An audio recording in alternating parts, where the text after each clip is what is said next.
2, 1. We are live. This is 2OF Entertainment.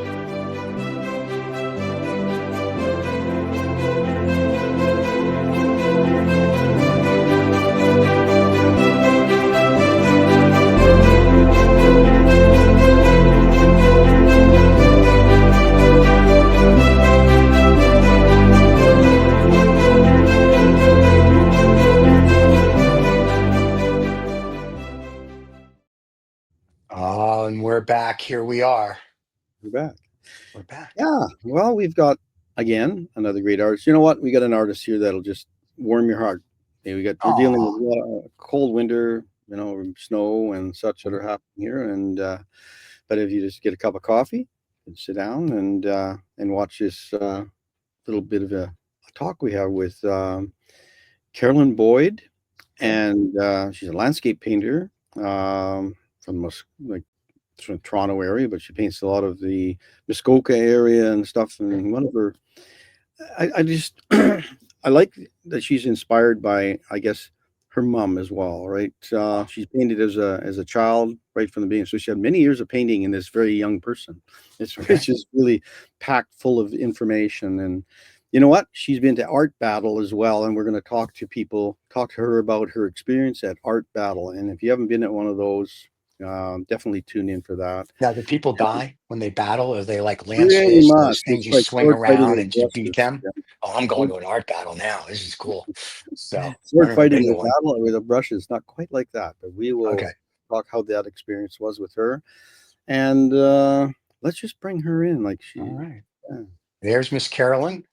Have a Hi. wonderful interview. I will be back at the end of the show because Paul and you are going to talk like professionals. I'm a child. And then I'll come back and ask my 3 or 4 questions I normally do. So have a wonderful interview and we'll see you at the end, my dear. Enjoy. Thanks, David. Cheers. Well, good morning. Good morning. I really appreciate you telling me I'm fairly young. I'm 62 years old.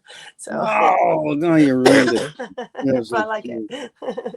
Well, you're packaged well, Well, thanks. Yeah, and do that. I like the art experience. You've got lots of knowledge and willing to share that with people, and you teach as well and do workshops and such as well. So have you painted like you said all your life? Is that's All my life. I painted since I was a child. I watched my mom paint.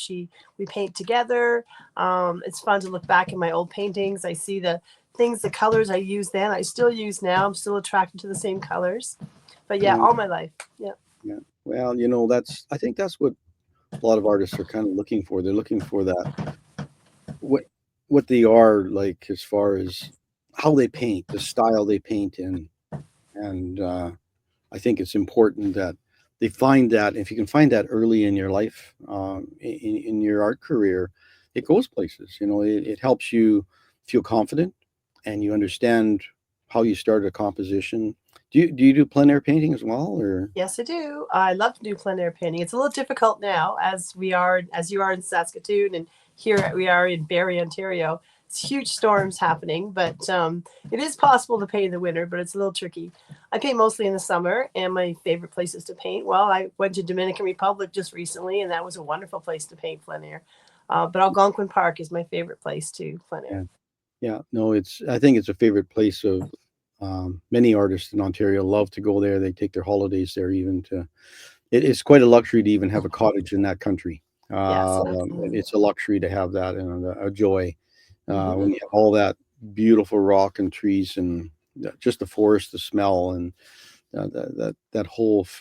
I guess it's a feeling. Is it kind of like the light a little bit as well? Yeah, it's everything. It's the light, it's the smells, the air. It's just the wildlife, hearing the birds while you're painting, the water near the water, hearing the water flow. It's just lovely, no matter what time of year it is. I mean, you have to battle the bugs in the spring, but in the summer it's not too bad. It's just a wonderful place, a wonderful destination for a lot of Canadians. Yeah. Well, if you don't have any bugs in your plein air painting, were you actually Not yet. plein air painting? Well, there might be a few stuck underneath the paint. I always found I was trying to move them off my brush, and they stick in your brush. And I paint in oils and when I do a plein air, but So you're always wiping your brush, and you take the mosquitoes out and the other no-see-ums that happen to be bug of the we week. have those here. Yes. Yeah, bug of there's always Lots of bug repellent, and just to stay in an open space. It's harder when you're in with the trees, but you do what you have to do. Yeah, we complain about some of that, but once in a while you just get those magic days when everything is just calm and peaceful, and you want to do those ones. But sometimes you get those robust days, a little bit of wind and a little bit of other elements. I guess you have to fight a little bit to get what you want. So do you paint on a panel mostly when you're outside? Well, actually, it's interesting. I just bring the canvas, just the small canvases. Sometimes I get just a regular canvas, the gallery wrap canvas. It works fine. But when I was in Dominican Republic, because I didn't want to carry so much in the suitcase, I just carried the loose canvas. And when I got home, I just put it around the bars and just did it that way. So that's another way you can do it. So just carry some like cardboard or something that you can wrap it around, and it works well when you're planning. You just kind of pre-cut. You rolled it up. Yeah, you can roll it up, or you can have it flat. But I rolled it up in a tube. I'm just like in the suitcase, and it was fine. It traveled well, but you don't want to have the weight of too many canvases. I guess it's not really the weight. It's just that's awkward. You don't want them to break and things like that. So you have to think about that in advance when you're traveling. Yeah, especially by air. Now they charge you for every little thing you get, and every little carry-on now. It's kind of crazy. That's right. That's right. The old days and just bring the minimum amount of paints too. Just the the 3 colors and the black and white. Just really minimum, just as a small amount as you possibly can, because that will be the extra weight is the paint. So do they ding you if there's if you're over your milliliters per tube? I don't bring it on board, but I check it in my check bag. Well, check. So it doesn't matter. I mean, you have to be careful. You can't go over the weight. So just sort of be a little more conservative with what you're bringing. Don't bring big tubes of paint. Try to get smaller amounts. And also your paintbrushes and other things you're using, you have to travel light. So always think of that. Yeah. Well, a lot of times you're traveling to those places, it's not really about doing a large finished piece. It's kind of information gathering. But some other places say they have a gallery, in some place they would paint in that location and leave the painting at the gallery, for instance, for sales. People have different ways of doing it. I'm gonna get Stephen to start our first image up here. Okay. Here we go. So this is what, a 12 by 12? I think it's 12 by 12. Yeah. 12 by 12. So and that's the size that I sketch with when I plein air. It's a perfect size. I find it to be the perfect size. Yeah. So this gives that feeling of that evening in the summertime, right? Yeah, that's Algonquin Park.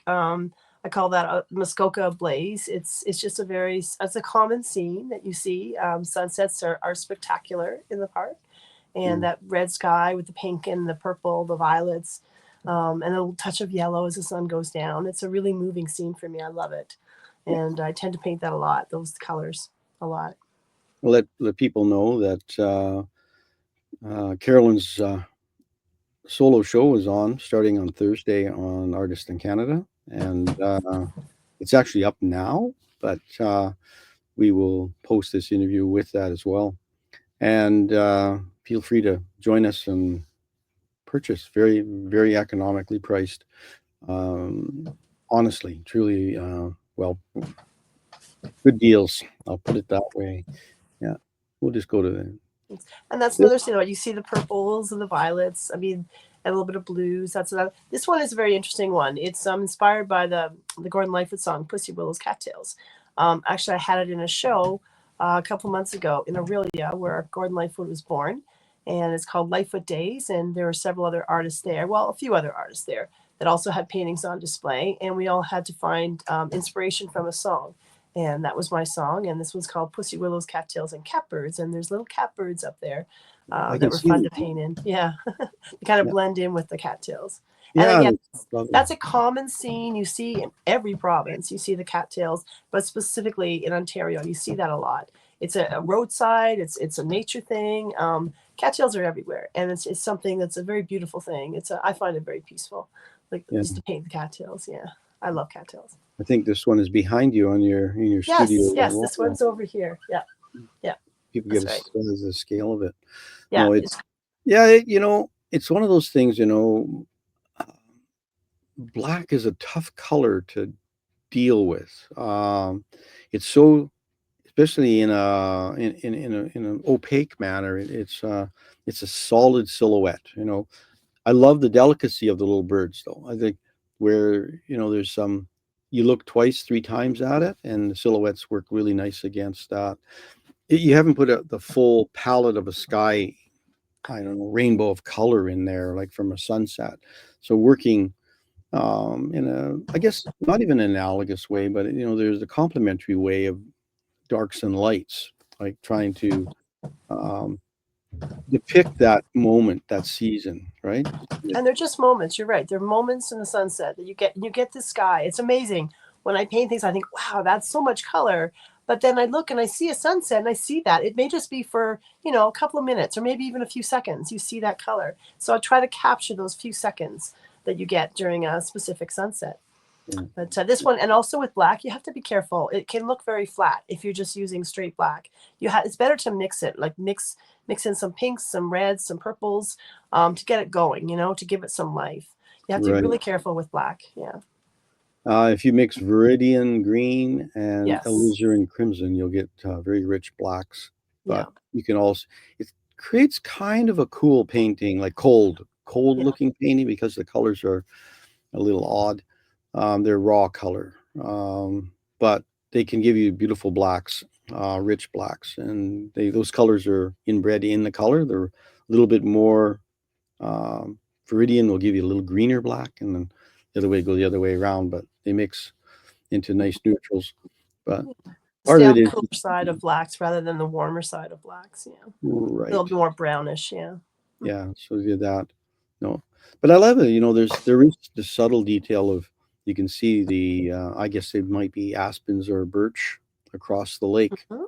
and so this is this an just an Lots of arm of maples. one of the lakes, or is this like, Yeah, this is what is a common scene again on Algonquin Park. You see the hills; they're always kind of like the little that type of hill, the rolling hills. yeah? And it's the trees go forever. It's beautiful. It's really beautiful. Yeah. So have you always been kind of a group of seven? Yeah, I've always been inspired by the Group of Seven. My mom loved the Group of Seven too, and I was exposed to that. We have the McMichael collection here in Ontario. My mom and I used to go there sometimes several times a month in the summer, and it's a beautiful place, beautiful grounds. They have the largest collection of the Group of Seven, but there's other artists there as well. I also love Emily Carr too. Came upon her a little later, but later in life. But and yeah, that's what sort of inspired. I guess you can't help it if you're a landscape painter and you paint semi-representational style. You're going to be attracted to the Group of Seven. Yeah, yeah, and I know, you know, painting in Algonquin, you can it's very easy to get trapped up in that style. I mean, Yeah. it's so iconic. Well, Tom Thompson was the one who really put it on the map, I think, Algonquin, and he died at Algonquin Park on Canoe Lake in a mysterious way. They still don't know how he passed, but they do pay homage to Tom Thompson. He's a real character known there, and you hear stories, and it's really great. And actually, in the park, the museum, they do a little thing on Tom Thompson, and Yeah. in Owen Sound, they have a museum as well, Tom Thompson Museum, which is worth seeing. Yeah, no, it's definitely, if you're in that area, take the brush with you. That's what I'm saying. Yeah. And that's another scene in Algonquin Park. I think that's Opeongo Lake. It's again another common scene. You can see the rolling hills. That's a common view in the park, and just the pine trees. We have the jack pine and all kinds of pine trees there. But Yeah. the jack pine's so interesting the way it sways. These ones are just sort of up straight up and down, but some of them curve and it's they used to be really abundant in Ontario, but not as common now. But in the park, you see a lot of them, and it's a very kind of romantic tree, I guess you could say. It's been painted a lot.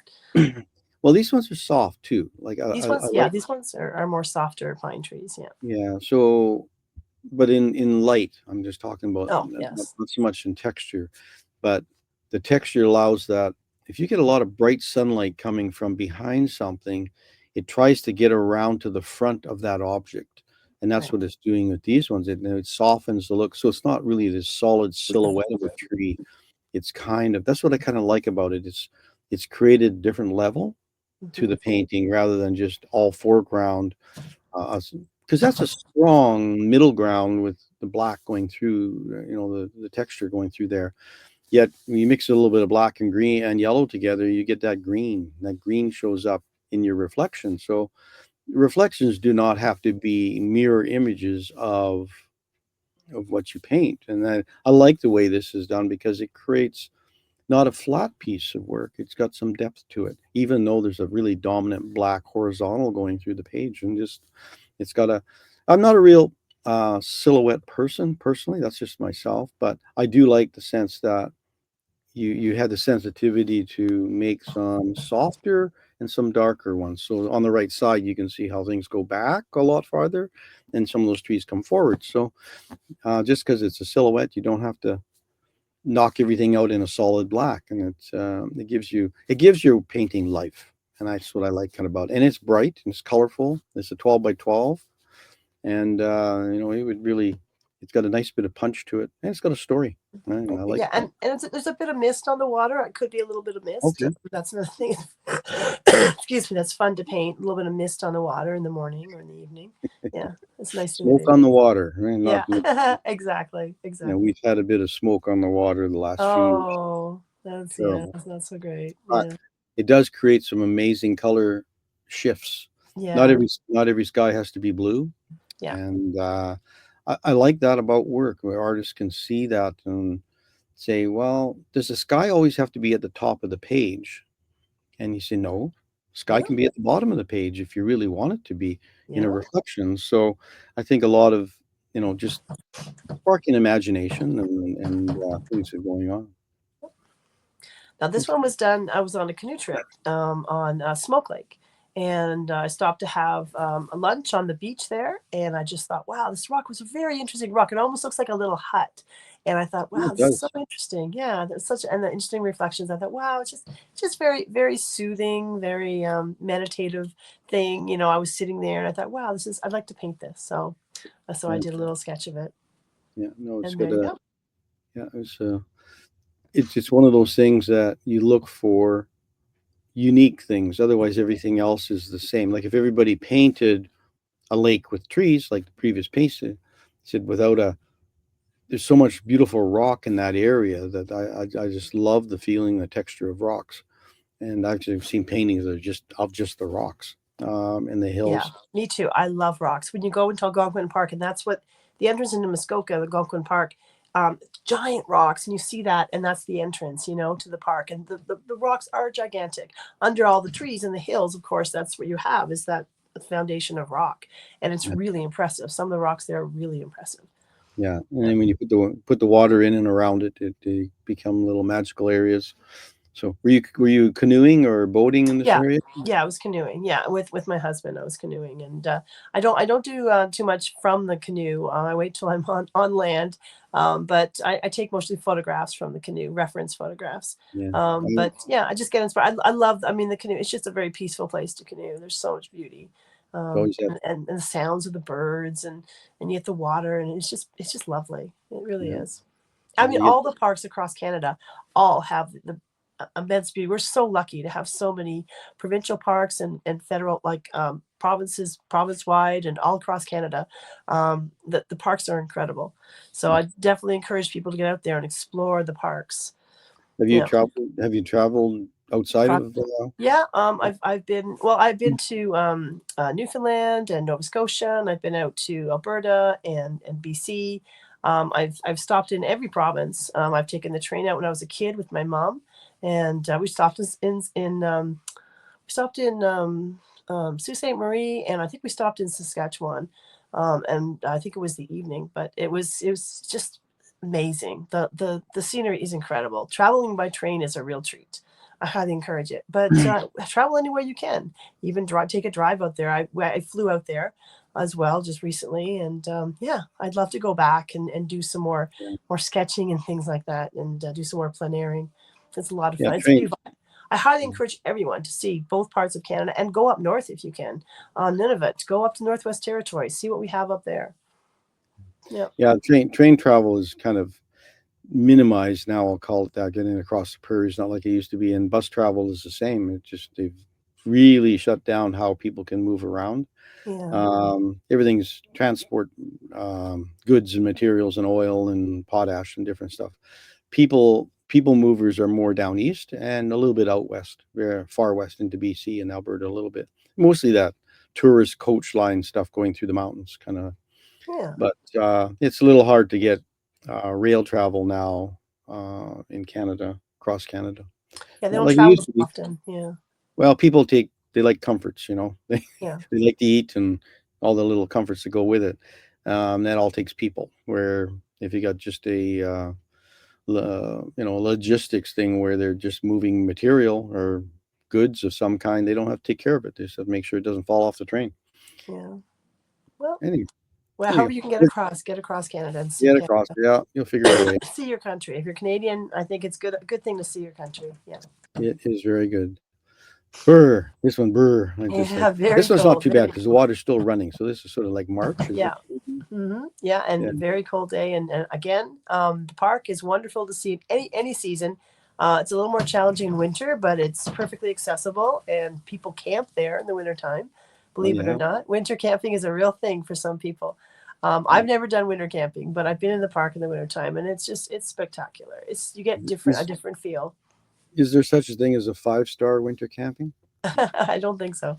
Yeah. Although I guess there's No, resorts. I don't think my wife's There gonna are do it. resorts in the park that you can rent. They're quite expensive, but they're you can rent little cabins outside of the park, which is more reasonable. I've done that, and you just drive into the park during the day and just pay your fee for the day, or yeah, you can have a pass, and yeah, it's Well, all I actually, doable. And it's worth seeing it in every season. I think it's worth seeing Algonquin Park in every season.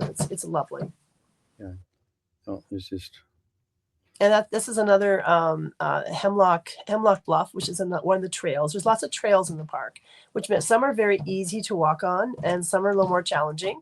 But you don't have to go far in. There's beauty from the beginning, so it doesn't matter. You can just stop, just go for a few minutes, or you can travel for hours, and you can even go deep into the park, depending on how experienced you are as a hiker. But just the average person can go on. Some of the trails are super easy. They mark the trails, easy and more difficult. So this is a really spectacular trail. I'm trying to remember which ones are the difficult ones. I don't have the map here in front of me, but they give you a map when you go in, and you can see which ones are more difficult. But just this is a very interesting one where the snow just landed on the ferns and made some interesting patterns, and it really caught my eye. yeah. It kind of caught nature off guard. Yeah, That exactly. that first snow that comes in. No, it's nice that that color peeks through a little bit from that's what gives it the life. There's a story in there, like everything else, right? There's nature and having to deal with the elements as well. Yeah. But it's a beautiful. I like the piece because it is kind of just it's textural. You put this on a wall, and it's not meant to be a dominant painting. It's meant to be, I guess, supportive painting to other things that you may have on your wall, but there's a story in it, and it's a feeling, I think It's a soothing kind of painting, and I did the painting first, and then just like one texture, and then I added a lot of thick texture on the bottom just to make it stand out, to make the snow really pop, and the ferns to really peek out. I really added a lot more texture there, and the background is very smooth. Yeah. So do you work with a knife as well? Yeah, or? I do. I just happen to have some palette knives here, very well used palette knives, just the regular little palette knives here. All different sizes. Oh, they're stuck in the jar here, but yeah, these are my palette knives here. Yeah. Sometimes I start a painting with a palette knife, but usually at the end is when I use them to add texture. And I have a lot of fun brushes with the small, even with the small paintings. I use these kind of brushes. They're so much fun to use. You can get the big ones, you can get the fluffy ones, the round ones, the pointed ones. They're great. Are these are synthetic brushes? These ones? Yeah, they're synthetic brushes, and they really work the acrylic well. Another one of my favorite brushes is the fan brush. The fan brush is super helpful to do foliage, to do some of the fern work. I use I've got different sizes of these. I think I have about 6 or 7 of these in all different sizes, and you can get stiff ones. This one is This one is this one's an artificial, but then you've got these ones with the bristle brushes, which give a different feel to them. These are more you can get more control with these little ones here with the bristle.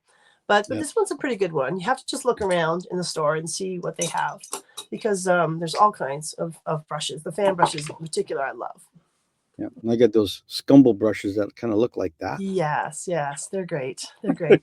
I've got another brush, and even house painting brushes. This is a house painting brush, and it gives textures. Actually, it's a furniture painting brush, and you just dab it down like this. And you can get all kinds of interesting textures. So do look around in your hardware stores and see what they have, because they have all kinds of unusual brushes, and some of them are made really well. Some of them are made just to be disposed of after you paint your walls or whatever, but some are really, really interesting ones, really durable too. Yeah, you can get one of those house brushes for less money than you can get a really nice sable brush. Exactly, and you never know. I've got some that this one lasted for years. This is a Badger brush, and it's really held up great.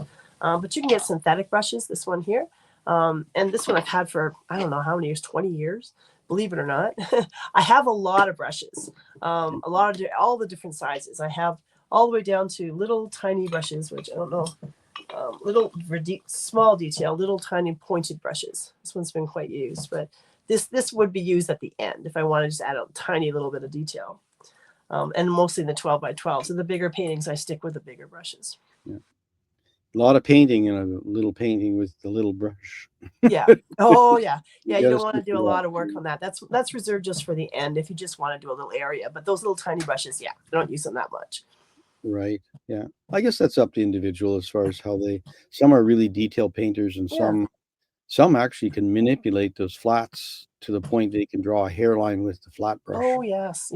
So there's you can just drag it along on the edge and get a nice little line. The way you move the brush. Yeah. And you really don't need a lot of brushes. I just happen to collect brushes, so I have a ton of them. I've been collecting them for years, and some of them are my favorite brushes, but they don't last forever. But I do invest a little bit in some brushes, but some are just, you can get cheap brushes that maybe won't last too long, but you get some interesting effects with them. So do look around. The angle brushes are really nice to use as well.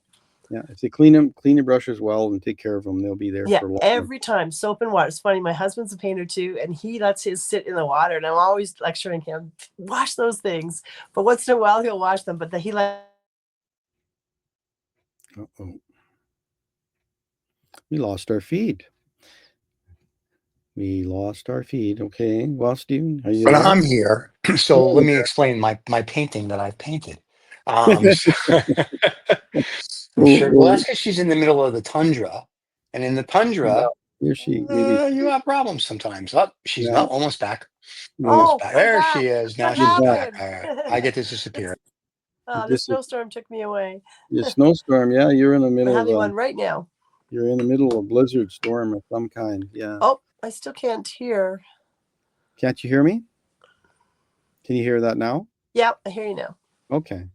Yeah. So we're having a little bit of, ours is crisp, clear weather. We're talking 39 below this morning. That's wow, I know, it's incredible how cold it gets there. Incredible. Yeah. And it's going to be like 0 here in 2 days. Oh my God. How long can you stand it when you go outside? I mean, you cannot expose your skin for very long. No, you can take a cup of hot water, throw it up in the air, and it evaporates. 100%. Nothing hits the ground. Wow, that's so great. That's when it's 39 below. That's what you get. Yeah, I'm not skating or anything today. I'm just just too much. Yeah. It's an indoor studio day after the interview, so we'll do that. Anyway, we're going to continue with our.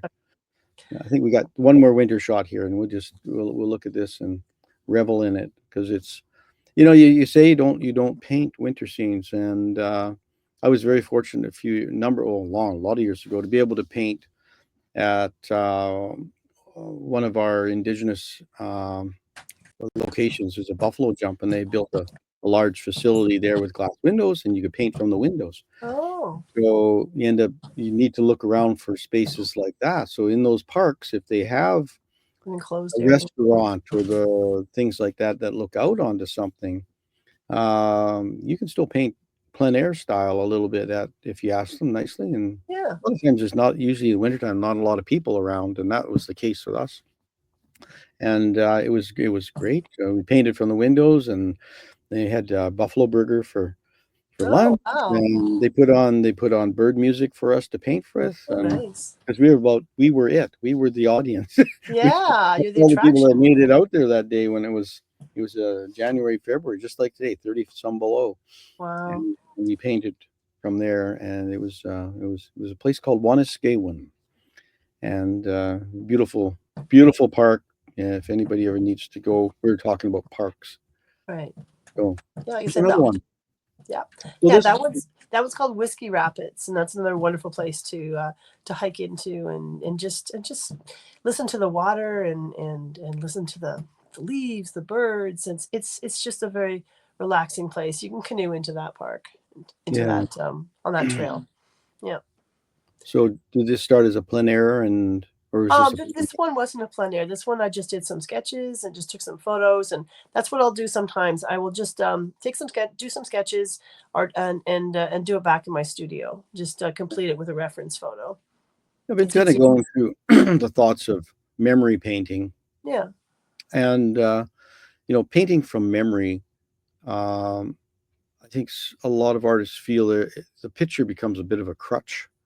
Um, it's in front of them. They try to depict exactly everything that's in that photo. Some feel that they need to put every tree in exactly the same spot. Those kind of, yes, you can move trees around. But a lot of times memory painting is more powerful painting. Yeah, It's because you're truly, remembering the feeling you had when you were there, depending on what's going on around you. And you want to paint what the feeling, maybe a specific tree you want to highlight because it stands out the most to you. So you can do that because you have artistic license. You can do whatever you want. well, and what comes from your sketches, right? So Yeah. when you do those sketches, you typically sketch things that you like to sketch, and bring back to your studio to work on. So put those sketches into your work. I mean, it's so nice to have the phone with a camera in it. You can snap, snap, snap, snap.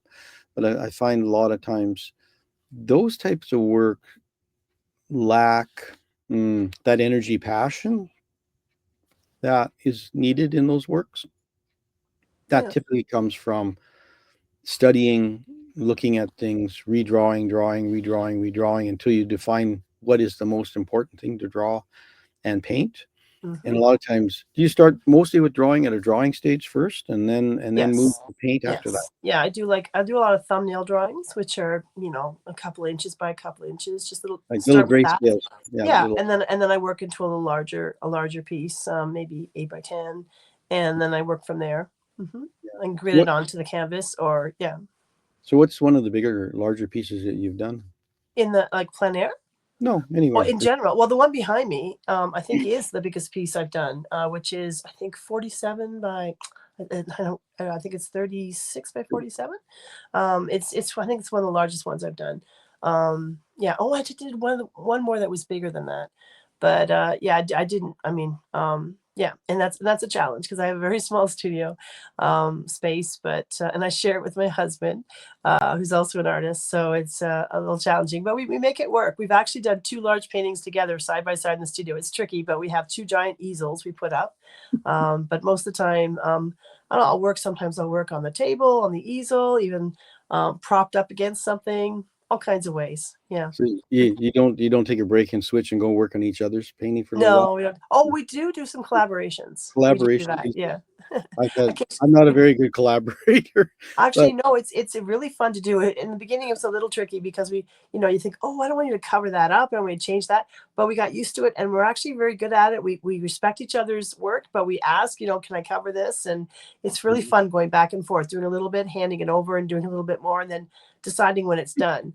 It's a really fun process to do. I highly encourage everyone, if you collaborate with another artist, it's a lot of fun to do. At the Barrie Art Club here in Barrie, we there's a canvas swap, they call it, and they actually change it up. They do it for a whole year, and they switched. They'll have sometimes 12 people have painted on one canvas, and it's really interesting to see some of the finished work. It's like a real collage of things, but yeah, I've it's been a to lot a of fun. few retreat workshops like that, and they'll put a piece of paper up, and then there's a bunch of materials, and you all you have to go up and make a few lines on it, and it just keeps going round and round and round until the finished piece of work. Yeah. And Interesting effects it's there. really it's really funny to watch how it develops. And there's you can do whatever you want. You can scribble over somebody else's work, as long as you leave a mark on the page. Yeah. So what you get at the other end is pretty. It's dramatic, usually of some kind, but there's the last person has the dominant. They're always so interesting. They're always like stories. Like you can see little stories happening, right? There's like different things people want to say with the painting, and it can change. The story can change. So it's fun to do. I brought up that you've been in art. You and actually your husband as well, probably in Art Battle. Yeah. Can you explain what that's about and the experience that it was, and where it was at? Okay, well, the first one I did was in Toronto, the Art Battle Toronto, and there's 12 there's 12 participants. There's 2 rounds where 6 people paint, so you take the top 2 from both rounds. So 6 people paint, then another 6 people paint, and they pick they don't tell you until after everyone's painted. You get 20 minutes. You have 20 minutes to finish a painting. I forgot to mention that. And all the paintings are auctioned off. There's a silent auction. And after the first 6 paint and the second 6 paint, they pick the top 4, 2 from each round, and they go at it for sometimes 20 minutes, sometimes a half an hour. The final round in Art Battle Toronto, it's a half an hour, and you just stand. There's a little platform. It's about a foot off the ground, and we paint on an easel. We all paint acrylics. Although some people bring other things. I've seen some people paint graphite on a canvas, which is incredible. Not paint, but draw. But then I think some people have brought some oils, but oils are a little bit tricky when you're painting. You have 20 minutes to complete a painting.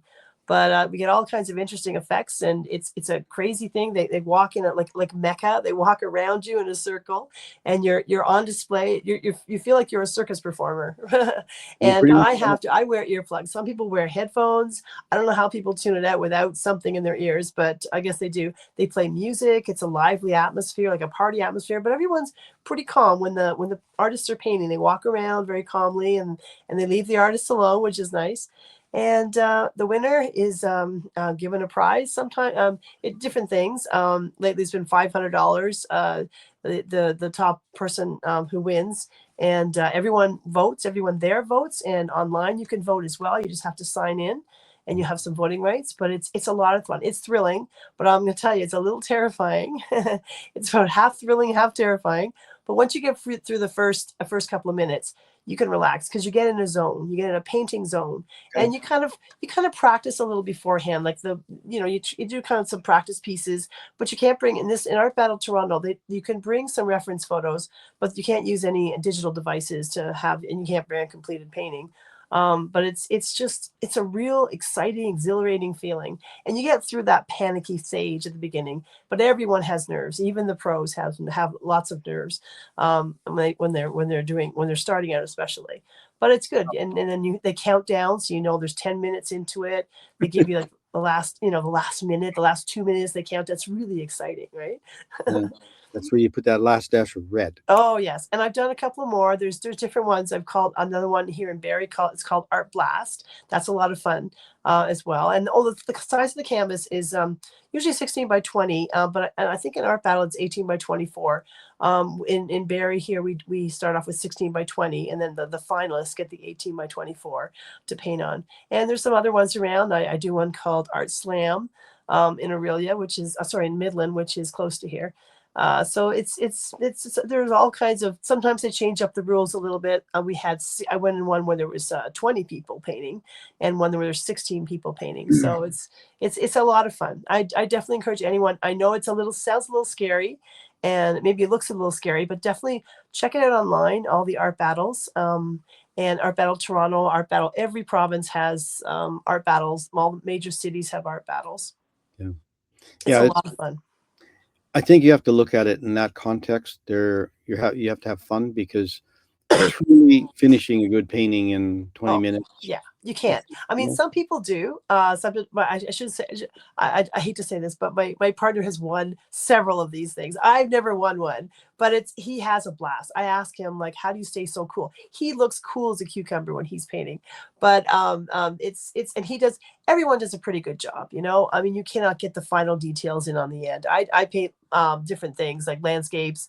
I painted some fish and some other things, but I try to keep to the landscape theme.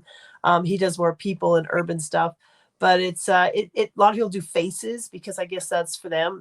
A portrait, they do portraits, and they can get really crazy details. But it's amazing what people can finish in 20 minutes. It really is. Yeah, this is true. But I'm just saying it does leave a thought in a lot of the viewers that look at this, that are general public, that go to these things, that, oh, a painting can be done in 20 minutes. Why, why am I only paying this much? Why am I paying this much money for the painting that can be done in 20 minutes? Well, It's you're paying, what you're paying is for the person's experience, right? Yeah, I mean, a person's been painting like yourself for decades, right? You're not painting, that person didn't just pick up a paintbrush and do it. That person has some knowledge of what they're doing and they've practiced it. So you can't go by how long it takes them to do it. Some paintings are finished very quickly, and others take hours. So, you know, it's a constant, explaining all the time. I guess that's part of where I'm getting at. You're always constantly educating and explaining to people, but they are left with that in their mind. If they don't understand that you go into art battle is a fun event. It's meant to be a fundraiser a lot of times. Yes. For charities or for museums and galleries that are raising money, and they're drawing people that like art and trying to nurture new art buyers and educate new people or people on art. So it has a reason for being there. I've never been in one. I don't know if I would. Kind of, you never know. Well, I've been in 4, and my husband's been, I don't know, like 12 or something. He's been doing them a lot longer than me. Yeah, he just loves them, and he wins. A lot of the time he wins, but not every single time. So you have to check your egos at the door, though. You have to make sure, and it's fun talking to the other artists. I mean, they're great. It's great to have the camaraderie, right? And even though we're all competing for that prize, or it's good to just chat with them. It's like a little club, right? And you get to know the other artists, and it's great. You learn a lot from watching the other artists too. Yeah, well, for sure. Yeah, and you're learning techniques very quickly. But it's a good idea to come with kind of an idea that you've got in mind, rather than just getting blank and standing in front of the white canvas. Almost all the artists say they practice beforehand. I've never heard anyone say, no, I have no idea. They all have some idea. They may change it as they're painting. They change the idea, but they have some idea in their mind. So they go kind of prepared, and you can practice it. But it's when you get there, it's totally different thing. And you can change. You can do whatever you want. I guess there's some themes with some of the art battles, but the ones I've been in, you can paint anything you want, which I think those are the most fun. Yeah. So we're back here, and we'll just talk about this is I think we had a yellow sunset piece previous to this one. This is very similar in color to the other piece, but I don't know why I painted two that were very similar in color, but both had a different feel. Both have a sun, both have reflections. Both of them appeal to me. Both a little different, the little hill and the thing is, I like the feeling of this one too. A little bit of depth in behind the little island. You can go around it a little bit. Just a little bit different feeling. We just put it in anyway, because yellow is such a, I remember you just look at one yellow one and bang, another yellow one. Was that the same as the previous one? I sometimes get them confused. Yeah, this one is Whispering Water Lilies. It's on the Beaver Pond Trail in Algonquin Park, and you walk in the little wooded area beside the trail, little trail beside the pond. And I've seen beaver there. I didn't see any beaver the day I did that one, but this one here. But there's beautiful water lilies that bloom there, and it's just, and I know it looks a bit like Monet water lilies. That's always in your head when you're painting water lilies, but there's something magical about the water, the depth of the water. It's just very I don't know, very intriguing to me. Yeah. Well, and again, you have to realize Monet, he painted on those water lilies for a long time. Yes, they weren't the studying and the overpainting and the glazing and the back and forth to get what it's about. This is more, I sense, about the whole area a little bit, like that space, the reeds, the lilies, and the lake in the background, and foliage tall across the grasses. Yeah. yeah, The tall beaver grass. ponds are just off to the side. The beaver, I forgot what they're called now. The where the beavers live. I forgot what Beaver it's called now. Lodge. Beaver lodges, yeah, the beaver lodges, yeah, they're just off to the side, and sometimes you can't see them. Beavers are really good at hiding Yeah. and being underwater for a lot of the time, so it's hard to see them sometimes. But it's a If great you, trail to go on. I find that if you're quiet, I've painted them. We have a beaver dam area in where our cottage is, but same thing. If you just sit there quietly, and half an hour later, they will come around. They're curious enough to see what you're doing, Yeah, and if you're not making any big moves or making a lot of noise, they're just there. yeah. But it's And just this one from about is the same area. Is this probably a similar area? yeah, this is as you walk into the park. There's a nice little trail called Peck Lake, and you can go down. It's a little grassy clearing with some trees behind me, and it was just nice to see the logs on the water, and it was just a very peaceful scene. It was getting late in the day here, and it was just a very soothing place to just stop and do a little plein air. This one was done plein air. This one is done plein air. Yeah. Hmm. Yeah. And when I do plein air, I take something like this, this bucket, right? And I put all my paints in it, and I have which I use. I use mostly Liquitex paints, but I use a variety of paints. I love Liquitex, but I'll just take these tubes, and sometimes I'll put them in other containers. And I just have I just take a simple little palette. It's really well used. I have a bunch of palettes. Or a wooden palette that comes with let's see, the wooden palette. Here, I don't have it here. It's like just a wooden palette that you get. You can get a variety of palettes, or even just a plastic dish, or sometimes a paper dish will work. And I just hold it in my hand, and I have a little metal easel that I set up. And it's just you just have to kind of go with the flow. Find a little area where it's not the ground is kind of stable, which is maybe a little. That's the most challenging part. But if you have a bucket or something like this, just a little plastic bucket just to put your paints in. Just sit it under the easel, and I tend to put it between my feet, and I stand there, and I have all my brushes in my hands. Sometimes I'm having a bunch of brushes, but it works. And just a little water container, just a little cup like this, little plastic cup. You don't want to have any. I don't usually carry any glass things because they can break. And it works. Somehow it works, and you just got to practice and see what works for you. Do you take along some retarders for the drying agent so they dry? No, I just use straight no, I don't use anything like that. No retardant. It's not necessary because it's acrylic, so it dries pretty quickly. By the time I'm done, within a few minutes, I mean it's dry enough to take. But I meant you're looking at, you want to keep an area wet longer. Retarder. Sorry, yeah, I was thinking the opposite. Yeah. The retard. No, not really. I find it's okay. I guess depending on the weather, if it's really hot, sometimes they will dry a little quicker. You can use a retarder. Yeah. Yeah, I find you or paint spray up it. Spray it. Just use a lot of water and just spray the canvas too. That helps. So what do you do about a lot of direct sunlight? So do you have an umbrella you're under? Yeah, I did different kinds of umbrellas. I have an umbrella for a chair. If I'm using a chair, sometimes I'll use a chair. I'll stand.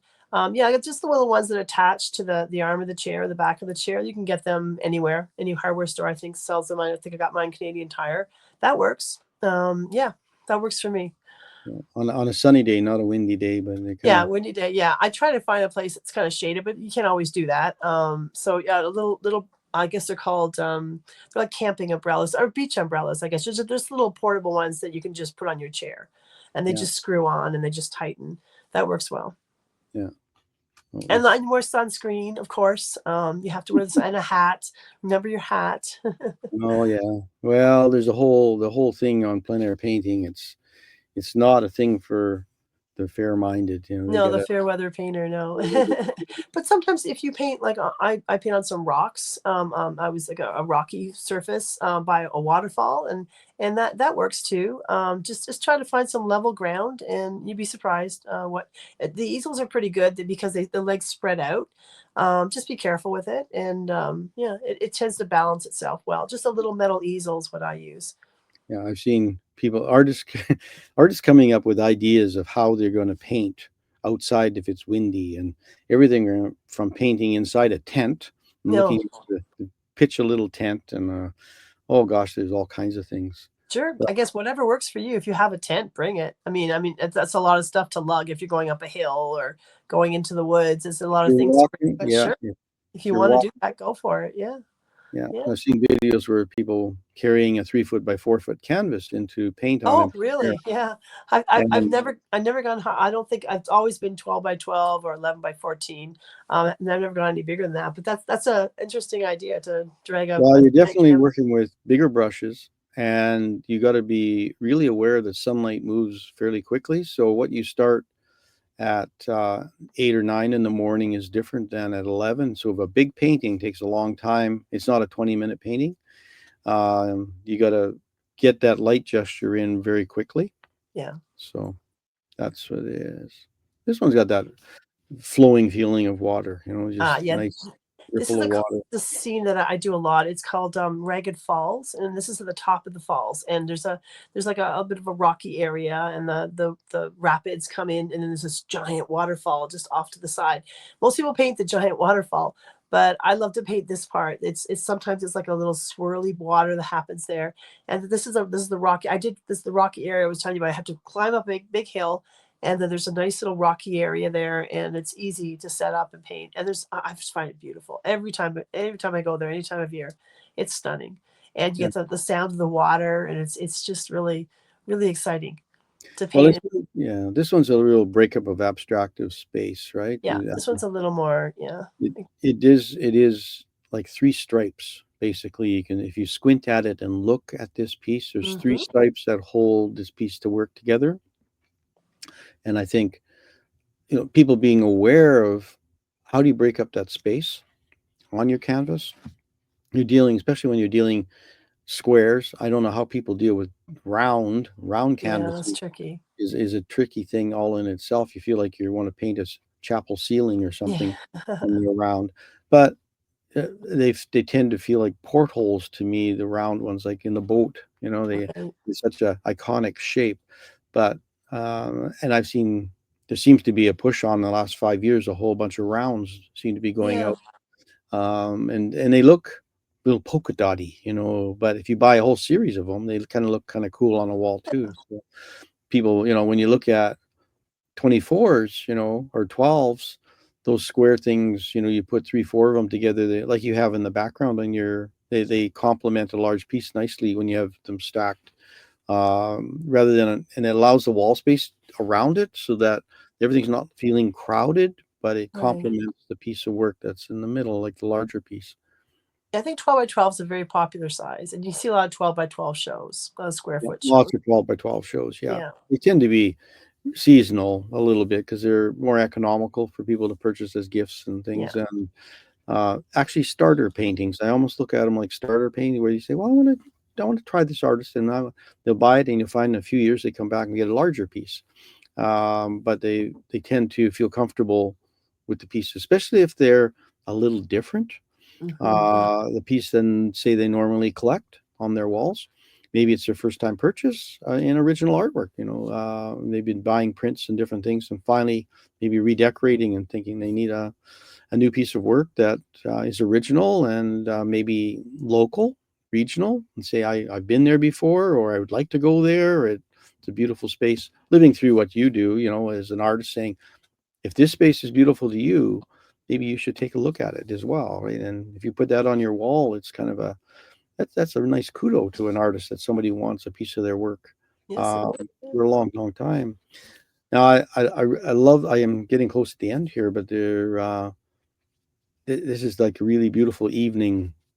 That beautiful evening, the crickets are out, and you're on the, sitting on a deck chair with a beer or a Yeah. glass of wine, Yeah, and Yeah. to see a moon reflected on a lake or a bay, it's anywhere. It's just so moving, right? We all know this scene with the moon reflecting. Yeah. It's just a very peaceful scene, a very serene scene, a common scene that we all stop and notice. It's a I'm lucky where I live here. I live on a bay, a Kempenfelt Bay in Barrie, and we see this often. In the summer, I see this a lot. But in Algonquin Park, it's the same thing. I mean, you just find the moon and you watch and you wait, and sometimes if you're lucky, you get this beautiful reflection on a particular lake. It's really moving. for me. And you know, and again, I go back to it's a lot of black in a piece of work, but it still works, right? Yeah. So it's like, because even in the sun, the moon's reflecting on the black in the foreground, even just a little bit. So there's some depth there, but it's very abstract in its shapes. Again, if you're squinting at that thing, you've got some. It's a very it's held together in a different way. You know, the bottom and both sides, and the blue gives a lot of light to it. The sky, gives a bit of life, and the Yeah. pathway. Yeah, that's a stunning path. It's got roots. It's such an interesting path with the intertwining roots of the trees, and you've got the light coming down, and I mean, I'm attracted to the sun, the light, and the moon. As you can see, it tends to be a common theme in my paintings. I just love the atmospheric feel of the light coming through the trees, or just illuminating a path. It just draws your eye in, and you just want to see what's up there. Yeah, no, it's got a really nice feeling. You want to kind of you want to walk the path, right? And Yeah. I think that's it's And it's a real. challenging path to walk, let me tell you. With all the roots there, you have to really watch where you're walking, very carefully walk up the hill. Yeah. Lift your feet. Lift your feet. Exactly, exactly. Yeah. But it's I think fun. I love these kind of paths. a lot of us have pathways at their cabins and cabins and such, and these pathways could be similar anywhere North America. Anywhere. Yeah. Yeah. Anywhere. Oh, he's back. I know the killjoy is here. So what can I tell you? Absolutely gorgeous, by the way. The moonlight on you. the river or Thank the you. lake. Beautiful. Everything. I was like, it's very great work. So first of all, let me just say this. You're lying, you're not 63. Number two. 62. 62. 60, sorry, you're still lying. I don't even You think made me there's a older than 6 I in front of am. your birthday. So Thank I'm you. thinking you're like in your late 30s, early 40s. Oh my So, God, thank you. You made yeah. my day. Well, And you and because your check cleared, that's why. No, Oh, but seriously, that's no, you do. I when you said 60, I'm like, stop it. Like, yeah, that's crazy talk. But sure, because Paul's 17, and so it's just living that you guys are doing up there. So there you go. But no, I the don't artist believe you life. for a second. But if you are, Oh, well, you thank look you. wonderful for your age. Thank you so much. Um, the other thing is so if someone wants to buy your work, the link is below. And the question is, how much do you charge? Like, what's like a 12 by 12 go to up to the bigger pieces? Like, what's the range? Well, it's about 220 plus shipping and handling. I tacked on the shipping and handling on this show. Okay. Up to it's up to a couple $1,000s, I guess. The bigger one is Okay. not quite. It was under a couple $1,000s. For the one behind me, just offhand, I can't remember exactly how much it is, but it's around that. Yeah. Okay. So now here's a stupid question because we have a president here. His name is Idiot, and he's got tariffs going on. So now, are we paying tariffs on art? That I I just thought don't. I'd ask. It's just So, the prices are for Canada. I have to look into that as far as okay. shipping to the States or other places. Yeah, I have to But look then into that. remember, if two I hundred can do dollars it. Canadian is like Yeah, $6 here, so it's yeah, it's not. gonna It's be like more. it's $12 all in, so it's no Yeah, I big deal. haven't shipped anything recently to the States, so I don't Okay. know how it's going to affect as of now. But I can look into it. It's Okay. doable. It just have be a little Yeah. bit more. All right. Yeah. So yeah, just FYI, if you're here in the States and you love her work, when you email her and say, I want to buy something, remember the orange man is making you pay more. So just FYI, because people don't get that. They think, the Canadian government pays or they don't realize Yeah. that they actually pay. So we have to explain it to them because they're Americans. They don't go to school. So it's very cool. Wow. But the rest of the world, like Dubai and whatnot, that actually do, just so you know, this show gets a big fan base in Dubai. Okay. So as long as you can ship to Sure, I can ship Dubai, anywhere in the world. Yeah, it's there just you going to go. cost a little. It's going to cost more to ship elsewhere, and it's going to take longer. And once again, Dubai to the Canadian dollar, 200 Canadian dollars to Dubai is like 450. You're kidding me. So they'll send their Well, jet. They'll send their jet or their camel, and sure, it's very simple to ship. Yeah, sure. so it's very good. It'll be But no, your work is beautiful. It's Thank very you. how do I put it? It's very uplifting, and your personality comes through in your work, Oh, thank you. Thank you. which Oh, is, yeah. and Paul and I've talked about this before. It's like we've talked about AI art, and the AI art's gorgeous, but there's no soul. And your stuff, Mm. because you're bubbly and you're this and that, your work is, to me in my mind, I'm looking, it's very, because now that we know you, it's very bubbly. It's this, it's that. It's like, even the moon on the lake is just this bubbly moon on the lake. It's not like the typical moon on the lake. So it's your personality comes through. Well, I try to put myself in every painting. A little bit of me goes in every There you go. painting. Well, I I like am a that. little disappointed that the art battle doesn't involve like lances and things and bows and I whatever. But haven't so still far. sounds fun. I haven't so Okay. far seen any battles, but maybe in the back rooms there's some sword All fights. I right. don't know. Throwing I will the have to throwing come the to one and see. Yeah, So definitely. It's a lot of fun to go to one. Yeah. And something like very Paul was cool. saying, a lot of them go to charities. The one Art Battle Toronto, sometimes they do some charity events, but some of them go to the art school that they're putting them cool. on, or the organization. Yeah. maybe Very you just do nice. it with paintball. Sure, you Art can do it on anything. Yeah. And you Sure. can shoot the artist with a paintball. Oh, I'm loving this. Sure. I'm putting on an art Then, Sure. battle now. This is gonna be then you great. could sell, yeah, you could sell shirts and wear once they get hit with Yeah, the paint. that's That'd be well. The perfect. good thing is the lawsuits. Then we'll be out of the country, and we're good with that. So, but you have been a Anyway, delight, my just dear. Thank you so one much. word in that our Carolyn show is up and running on Artists in Canada. So Very pop cool. by, look at her full selection, more work than what we've shown here today. But the work that we've shown here is also available. So come to Artists in Canada on our homepage, and you'll see it. It'll be right Yeah. there. For Thank you, And Paul, for doing this. It's a really good service you're doing for the artists, for the Canadian artists. It's a wonderful thing. I really appreciate it. I'm sure everyone really appreciates it. You're And welcome. thank you, Stephen, for being here oh too. no, my pleasure. It's how we get to meet people from around the globe, right? And the nice thing is your links will be below. So anybody watching that wants to buy something, whether you go to Canadian Art or you go to her link, everything is there. If you have a question about tariffs, they'll look into it for you, or they'll Absolutely. sneak it across It'll the be border. taken care of at the So other end through there your you go. broker, Somebody's your, paying something. So the art that's your broker or congressman. something. Yep. No, There you go. Anyway, everybody, thank you for watching. We'll see you here next Thursday with another artist from Canada. And Carolyn, it's been an absolute delight. Thank you so much, even though Thank you you, lied about your Stephen. age because you're younger, but we won't discuss that anymore. Paul, good to see you, my friend, and we'll see you next week as well. Don't forget to like and subscribe, everybody. Cheers. have a good week. Thanks, Paul. Thanks. That's good. It's done. I can't hear you guys.